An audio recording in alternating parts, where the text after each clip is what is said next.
PDP सरबराह Mehbooba Mufti ने वज़ीर आला उमर से पहलगाम के 2 ट्रांसपोर्टरों को रिलीफ देने का मुतालबा किया।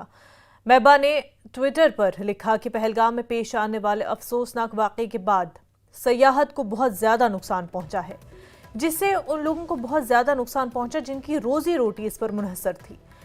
मैंने नौजवान कश्मीरी टूरिस्ट ट्रांसपोर्टर्स के एक ग्रुप से मुलाकात की जो बहुत परेशान है कि उन्हें कर्ज नादहिंदा करार दिया जाएगा और उनकी गाड़ियां जब्त कर ली जाएंगी।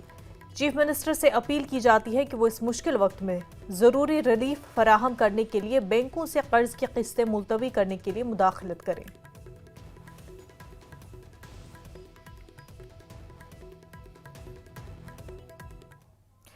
पाकिस्तान की सरहद से मुतसिल रियासतों में जुमेरात की शाम एक मॉक ड्रिल का इनेकाद किया जाएगा। ये मॉक ड्रिल गुजरात, पंजाब, राजस्थान और जम्मू कश्मीर में की जाएगी।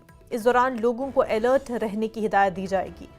ये 4 रियासतें पाकिस्तान के साथ अपनी सरहदें बांटती है। हिंदुस्तान और पाकिस्तान के दरमियान 3300 किलोमीटर से ज्यादा की सरहद है।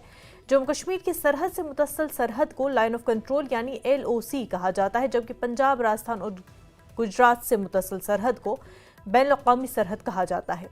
इससे कबल भी मरकजी हुकूमत ने 24 मई को पाकिस्तान के 10 जिलों के दरमियान 24 मई को एक फर्जी मश्क करने का ऐलान किया था।